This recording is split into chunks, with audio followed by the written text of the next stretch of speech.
Hello बच्चों, कैसे हैं आप सब। महाभारत की कहानी की श्रृंखला में अगली कहानी हम सुनते हैं जिसका शीर्षक है अर्जुन को दिव्य शस्त्रों की प्राप्ति। तो चलो कहानी शुरू करते हैं। महर्षि व्यास का संकेत मिलते ही पांडव युद्ध की तैयारियों में जुट गए। युधिष्ठिर ने अर्जुन को तुरंत कैलाश पर्वत की ओर रवाना कर दिया। द्रौपदी ने अर्जुन को सफलता के लिए शुभकामनाएं दी। अर्जुन अपने भाइयों तथा द्रौपदी से विदा लेकर दुर्गम यात्रा पर रवाना हो गए। अर्जुन प्रति स्मृति विद्या जानते थे। इस विद्या से वे विचारों की गति से यात्रा कर सकते थे। अतः अर्जुन कुछ ही क्षणों में हिमालय की तलहटी और गंधमार्दन पर्वत पार कर इंद्रकील पर्वत की चोटी पर पहुंच गए। वहां एक जटाधारी तपस्वी तपस्या में लीन थे। उन्होंने अर्जुन से पूछा, तुम कौन हो और कहाँ से आए हो? यह तपोभूमि है, तुम यहाँ हथियार लेकर नहीं घूम सकते। अर्जुन ने तपस्वी को प्रणाम कर जवाब दिया, ऋषिवर, मैं हस्तिनापुर के महाराजा पांडु का पुत्र अर्जुन हूँ। मैंने अभी तक अपने छात्र धर्म का त्याग नहीं किया है। अनजान स्थान पर मैं हथियार के बिना आगे नहीं बढ़ सकता। अर्जुन के उत्तर से तपस्वी प्रसन्न होकर बोले, अर्जुन, मैं इंद्र हूँ, तुम मुझसे कोई भी वरदान मांग सकते हो। अर्जुन ने कहा, देवराज, कृपा करके आप अपने दिव्य अस्त्र मुझे दीजिए। इंद्र ने कहा, पहले तुम कैलाश पर्वत पर जाओ और वहाँ शंकर भगवान को प्रसन्न कर उनसे पाशुपतास्त्र प्राप्त करो।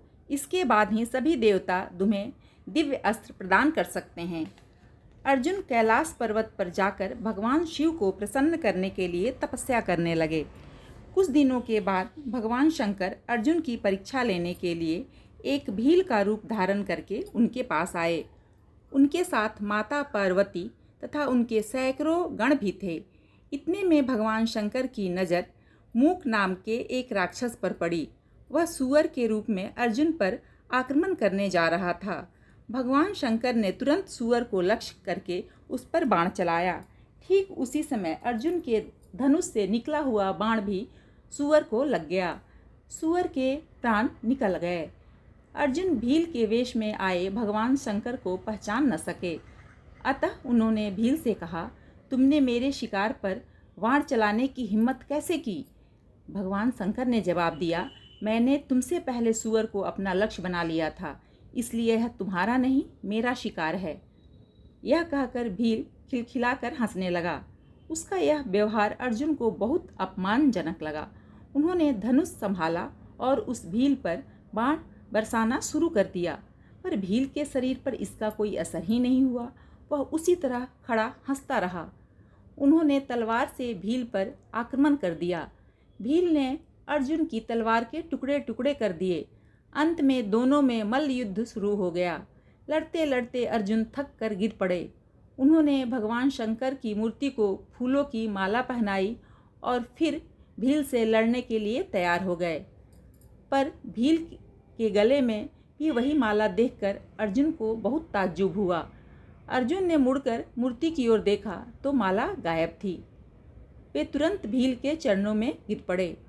अर्जुन समझ गए कि भील के रूप में भगवान शंकर स्वयं सामने खड़े हैं। भगवान शंकर ने अर्जुन से वरदान मांगने के लिए कहा। अर्जुन ने उनसे पाशुपतास्त्र की मांग की। भगवान शंकर ने कहा, तथास्तु, पर तुम इस अस्त्र का प्रयोग किसी मनुष्य पर नहीं करोगे। फिर अर्जुन ने माता पार्वती को प्रणाम कर उनका आशीर्वाद लिया। शिव पार्वती अर्जुन को आशीर्वाद देकर अपने गणों के साथ अंतर्ध्यान हो गए। कहानी यहीं समाप्त होती है। फिर मिलते हैं महाभारत की अगली कहानी के साथ। तब तक के लिए बाय बाय।